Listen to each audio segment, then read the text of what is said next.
loolu nag enquête moo koy déterminer mais li nga xamante ne mooy la constante mooy que Abdoulaye moom ñàkk na bakkanam te li tax mu ñàkk bakkanam moo di da doon sauver bakkanam amul woon fu mu jaar te li nga xamante ne moom moo xew ci néeg boobu nga xam moo taxaloog seen néeg loolu moo indi jéye ji donc je crois que enquête bi il faut ñu gën ko léegi ñoŋal ci li nga xamante ne moom moo indi musiba boobu sabab bi kan moo ko def ak lan lañ ko defee te ki ko doon def encore lan la ci jublu su boobaa nag dinañ situer les responsabilités ku mu mën a nekk mu ne agent de COUD bu nekkee policier bu nekkee étudiant loolu enquête dina ko firndeel et je crois que les policiers sénégalais xarañ googu ba dinañ xam ki nga xamante ne moom moo def loolu mais li ci regrettable mooy Abdoulaye ñàkk na si bakkanam léegi nag témoignage yi nga xamante moom lañ jot a recueillir nee na ñoom seen néeg boobu 9 personnes nekkoon nañ fa te ñooñu firndeel nañ ne amul benn policier boo xam ne ni dugg na foofu donc déjà la thèse de la violence nañ koy egg dañ koy foofu dañuy nangul procureur la mu wax waaw mel na ni tëj na gémmiñ ñu bëri waaw donc loolu moom waaw parce que déjà bu fekkee ne dafa am ay témoins nag foofu wax loolu rek te ñoom te ñooñu ay étudiants lañ moom ñoom suñu xase ba wax loolu je crois que loolu dina gën a dëgëral li nga xam ne moom la procureur wax su fekkee ne par la suite daf ko ba pare étudiants yi am ñu ne ñoo gis nañ mu koy dóor wala ñu ne policier duggoon na fa bañ fa duggee ci la ñuy jaar foofu kii su boobaa aussi enquête bi dina am neneen noo xam moom lay mais jàpp nañ ne la doon tàkk ak saxaar soosu moo tax ñoom ñu bëggoon a sauver seen bakkan finalement ñu jaar foofu donc la thèse de la présence policière dégagé nañ ko mais cela ne les absout pas boo déggee ma ne cela ne les absout pas parce que su fekkente ne ñoom ñoo fa sànni li nga xamante ne moo tàkk seen responsabilité c'est engagé et su boobaa aussi dinañ xam ki nga xam moo ko def su fekkente ne aussi étudiant moo ko def su boobaa aussi dinañ xam lan moo tax étudiant yi def loolu mais boo gisee affaire bi mu amee ba léegi man gisuma benn témoignage boo xamante nii te loolu day firnde li procureur wax étudiant bu taxaw ne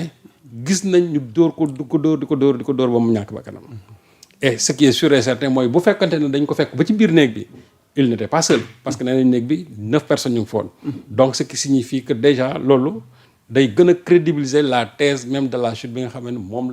moom la procureur wax mais loolu ça n'enlève en rien la responsabilité de ceux qui ont poussé Abdoulaye à sauter du 4e étage ba far ñàkk ci bakkanam. ok en tout cas fi may daanelee ak njàngat gu am solo gi ci une yor gi rek par rapport à cette thèse de la chute privilégiée des étudiants et des policiers dans le viseur ñu ngi ñuy xamal daal ginnaaw moom procureur bi mu brisé le silence ci drame boobu am 9 février ci université Cheikh Anta Diop. Si l'autopsie et les témoignages accréditent comme ni ko Serigne Saliou leerale une chute mortelle pour échapper à un incendie, la justice déploie quand même une double offensive. Plusieurs étudiants soupçonnés de vandalisme ont été déférés, tandis que des enquêtes visent parallèlement des agents des forces de l'ordre pour des dérives inacceptables.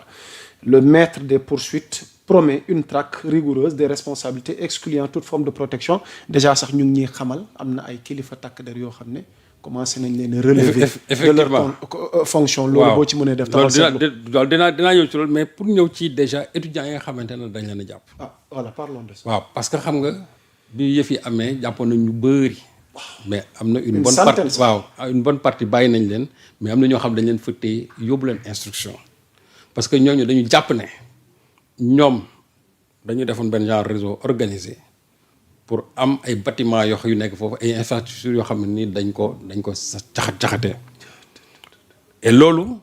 dafay firndeel thèse yi ma doon wax fii c'est l'instrumentalisation des étudiants parce que pour l'instant enquête bi dañ koy gën a xóotal loolu moo tax ñu dem instruction parce que il faut qu'on sache si réellement derrière ces étudiants ndax dafa am ñoo xamante y a la main invisible dont je parlais ci émission bii weesu et loolu damay firndeel la Sonko doon wax keroog gi ngi neew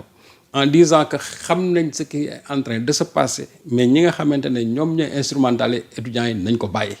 donc ce qui signifie que y avait déjà une information bu Sonko joxe noonu peut-être ñenn ñi bàyyi wuñ ci woon xel et soo xoolee malheureusement c'est le lendemain ou bien le surlendemain ci la jëye yi am léegi nag li tax tey étudiants yooyu ñu téye leen parce que jàpp nañ ne lañ doon jëf du jëfinu étudiant bu doon dañuy yemoon par exemple ci sànnante xeer ak policiers yi je crois que bu doon loolu bàyyi nañ leen mais dañu dem au-delà parce que ñooñu dañoo amoon yeneen intention léegi nag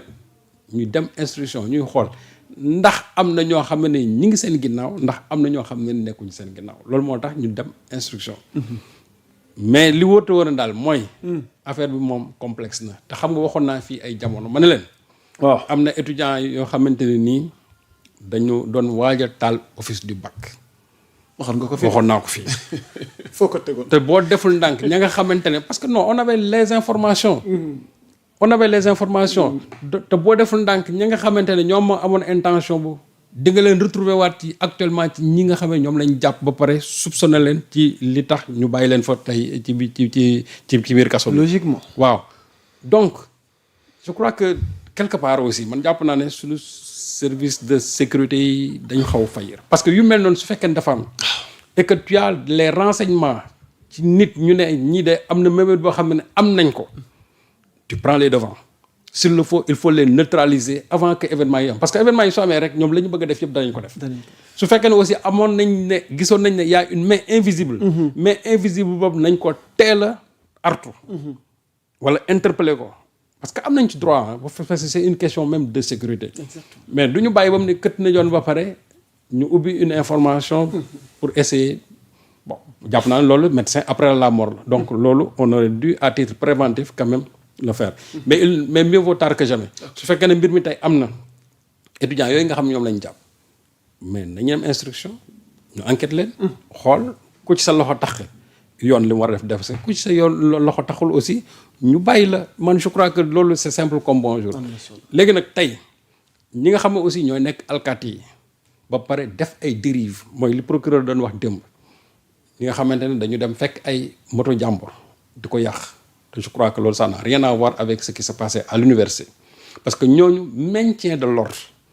parce que finalement da ngay dem tu as l'impression qu'ils sont en train de semer le désordre alors que ñoom maintien de l'ordre moo tax ñu indi leen fa. Exactement. étudiants yi bu fekkee ne ñoom dañu nekk dans une position de violence ñoom dañoo war nekk dans une position de non violence bu ñu demee ba précis ci la ñuy war a mën a exercer une violence boo xam ne qui rétablit l'ordre mais pas une violence qui tue